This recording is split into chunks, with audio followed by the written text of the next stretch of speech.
Time for our news review this morning, and joining us writer and commentator Candice Holdsworth and editor of Spike, Tom Slater. Good morning to you both. This one immediately caught my eye, Tom, in the Sun on Sunday. A ULEZ hit 10 grand someone's facing. Yes, this is Ian Barnes, a window fitter, and he's one of those cases where, because his side of the street is outside of Greater London, technically, if he'd have just lived a few more doors down, he would have been eligible for the scrappage scheme. Because he's not, he's having to shell out £10,000. It's not only cost him £200 a month, but he's actually had to delay a kind of hip replacement. It's affected all of his various different elements of life, and just again showing the human cost of these kind of on-high policies from City Hall. Ridiculous. I don't know why no one can see sense with this one. Absolutely drives me mad. Candice, should we have a look at getting anxious? Or maybe ULEZ is making people anxious if you're living down in London. Well, financial concerns, yes. Yeah. So this is what they say in the piece. The writer's basically asking in the Sunday Times, how are so many people signed off for anxiety and depression? And a lot of it is to do with the times we live in, financial pressures. People are actually really feeling it. It's affecting them mentally. I mean, there may be other reasons as well, but, you know, especially in the times that we live in as well, where everything's very technological, we don't work with our hands as much. He's saying that the cognitive load is becoming quite big, plus just, you know, we're in a crisis point in history, and that's affecting people. Of course it's affecting them, you know. I mean, to think that it wouldn't... It affects everything in your life, doesn't it? Yes. I like that word, cognitive load. Yes. Cognitive load, we're all... Yeah, we all need to get out and walk and do these... We do. We need to get in our bodies. Yeah. Absolutely. Or maybe get in our minds and just relax the mind. Definitely. It's time for a bit of that. If the cognitive load is too big, you need to offload it. Yes, really. you do. OK, what else have we got? Time for another? Yeah. Tom, more than 2.5 million people living in a banking desert.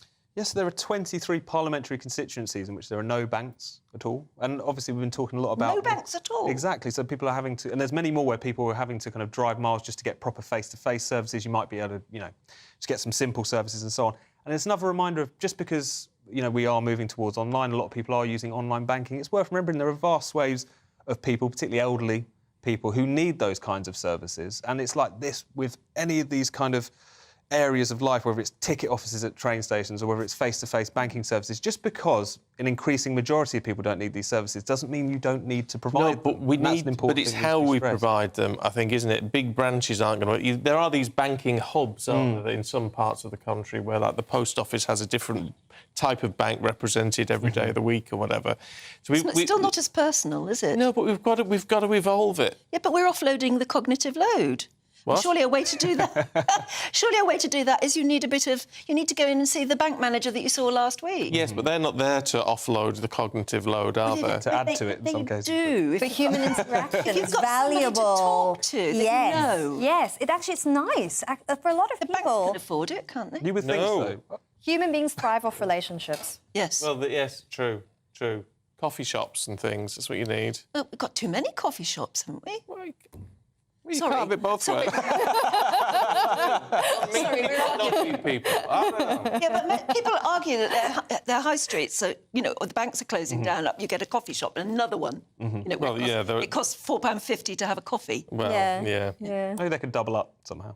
Well, Oh, that would be it's the way good. to do it, though, isn't it? Every other Monday, you know, you've got HSBC or Barclays representative. In my village, the frother. the pub was the post office. Oh. Well, that would be quite nice. Yeah, so you get your pension down the pub. Yeah. Spend it down there as well. Well, spend it down there as well, yeah. No, It's, that's you know, quite a good idea. it's a win-win. What's this about supermarket sweeps for shoplifters in the Sunday Times, Candice? This is becoming a really big issue now. So this particular reporter went to a shop in Bristol and watched as shoplifters operated, because apparently it's a shop where this happens a lot.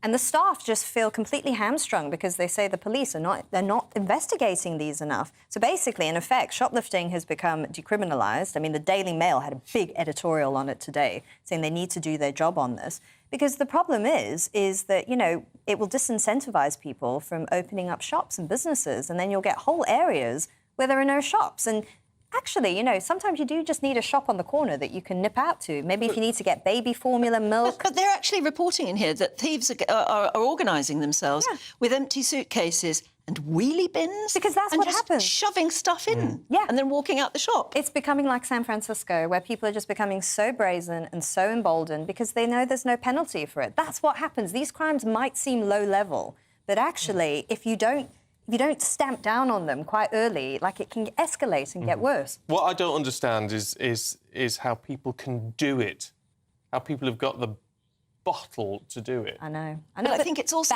it's terrifying for the rest of us in shops to see something like this actually happen. Is somehow very threatening to us too. Yes, bad actors will exploit any weaknesses in a system like that. Most people are good, but you'll just get a few. You need to take a sharp look at yourself if you're doing something like that. It's just not right. It's not right. Where's your moral compass?